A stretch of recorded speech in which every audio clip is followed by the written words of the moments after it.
젤다의 전설 야생의 숨결은 2011년에 개발을 시작했습니다. 2015년에 출시될 예정이었지만 두 번이나 출시 연기를 겪고 2017년 드디어 개발 6년 만에 게임이 출시됩니다. 6년 동안 개발진들은 정말 수많은 아이디어들을 생각해냈는데요. 게임에 등장하지 못한 신박한 아이디어들도 많았죠. 하지만 저는 그 중에서도 가장 유명한 소인족에 대해 한번 얘기해보겠습니다. 피콜족, 젤다의 전설 이상한 모자에 나오는 소인족인데요. 이 종족이 젤다 야숨에 거의 등장할 뻔했던 사실 알고 계셨나요? 야숨 컨셉 아트에서도 보시다시피 젤다 제작진들은 이 아이디어를 게임에 낼 생각이었습니다. 하지만 결국 최종 게임에는 출시되지 못했죠. 만약 실제 게임에 추가됐더라면 어떻게 됐을까요? 자, 일단 이 피콜족에 대해서 얘기해 보겠습니다. 이상한 모자에 나오는 피콜족은 링크의 엄지손가락만 사이즈로 아주 작은 소인족이죠. 피콜족은 하이렐에서 꽤 중요한 역할을 맡고 있었는데요. 하이렐이 위험해지면 용사에게 힘과 검을 주고 인류를 돕는 역할이었죠. 또 풀숲에서 발견되는 모든 루피의 하트도 그들의 책임이었습니다. 거의 모든 젤다 시리즈를 보면 풀을 뱄을 때 루피나 하트를 얻을 수가 있죠. 야숨도 마찬가지고요. 그래서 이상한 모자 이후로 피콜족이 등장한 적은 없지만 이 피콜족을 넣을 수 있는 충분한 계기는 있었습니다. 야숨 개발 당시에서도 이 소인족 아이디어는 꽤나 진전이 있었던 걸로 추측이 되는데요. 게임 디렉터 후지바야시 히데 말에 의하면 이런 소인족 마을은 세계 곳곳에 존재하고 링크는 몸을 작게 만들어서 마을을 탐험할 수 있을 거라고 했습니다. 다만 야숨에서 다른 특이한 캐릭터들이 많아 이 소인족을 돋보이게 하기는 어려웠다고 느꼈답니다. 보다 재밌는 게임 플레이를 위해서 이 아이디어를 넣고 싶었지만 어쩔 수 없이 포기했다고 하는데요. 링크가 몸을 작게 만들어 들어갈 수 있는 미니어처 마을, 이 마을에 거주한다는 아이디어가 피콜족과 동일하기 때문에 역시 피콜족을 넣을 생각이었던 것 같습니다. 조라족, 리토족, 고론족, 겔드족에 이어서 피콜족이 등장했을 수도 있던 것이죠. 그렇다면 만약에 피콜족이 있었다면 어느 지역에 거주했을까요? 해외 젤다 유저들은 추낙 지방에서 지냈을 것으로 추측을 했습니다. 사실상 여기 지역에 사는 사람은 마국간 주민들과 연구소의 2명뿐이죠. 또 이 마을에 지냈을 것 같은 또 다른 이유도 있는데요. 시작의 마을을 건설하는 퀘스트를 완료하면 마을의 집 앞에서 화분들을 볼 수가 있는데요. 그 화분의 디자인이 작은 집의 형상과 비슷했습니다. 피콜족의 집들은 보통 책장, 정원, 화분 같은 물건 안에 있었거든요. 그래서 어쩌면 시작의 마을은 원래 피콜족의 마을일지도 모른다, 그렇게 유저들이 추측을 했죠.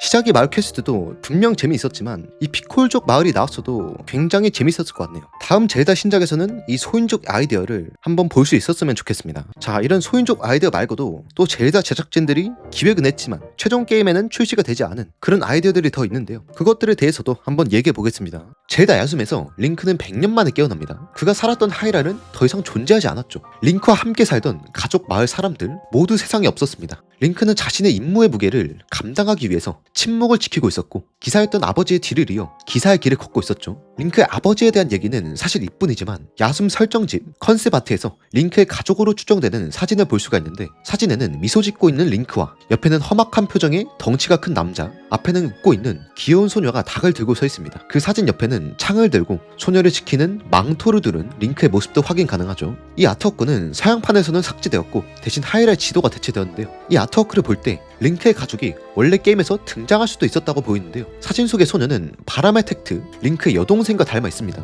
아쉽게도 왕눈에서도 링크의 가족에 대한 내용은 없었지만 제작진들은 어쩌면 링크의 스토리를 만들 때 가족의 이야기도 추가하려던 게 아닐까 싶습니다. 다음은 왕국의 눈물에서 사용되지 않은 아이디어인데요. 일단 왕국의 눈물이라는 게임 이름, 원래는 다른 이름이었습니다. 바로 용의 눈물, 그 이름으로 나올 뻔했으나 아쉽게도 스포일러가 우려되어 왕국의 눈물로 이름을 변경했답니다. 젤다의 전설 왕눈 마스터웍스 아트북에서 여러가지 흥미로운 것들을 볼 수 있었는데요. 먼저 가장 많이 알려진 젤다의 헤어 디자인이 있죠. 여러가지 헤어 디자인이 구상되었던 걸 볼 수가 있습니다. 빛의 용에도 디자인이 많았는데 최종 버전보다 젤다를 더 닮은 그런 디자인도 있었죠. 하지만 이것도 스포일러가 우려될 수 있었기 때문에 젤다와는 너무 비슷하지 않은 지금의 디자인이 최종 버전이 됐죠. 윤돌 또한 원래 디자인이 다양했는데 보시면은 생각보다 웃긴 디자인이 많았고요. 조망대 타워도 초기 컨셉은 좀 달랐는데요. 지금 형태와는 좀 많이 다른 약간 어둡고 SF적인 느낌의 모습입니다. 이것도 젤다 왕눈의 느낌에는 약간 적합하지 않다고 판단했던 모양입니다. 블록 골렘도 여러가지 컨셉이 있었죠. 특히 탱크로 변신해서 불을 뿜고 총을 쏘는 조금 더 전투적인 컨셉이 눈에 띄었습니다. 이런 컨셉이 추가됐다면 조금 더 재밌지 않았을까 하는 아쉬움이 드네요. 가논돌프의 컨셉 아트도 지금과는 많이 다릅니다. 황혼의 공주 느낌이나 스카이워드 소드 느낌의 가논돌프 아트도 보이고요.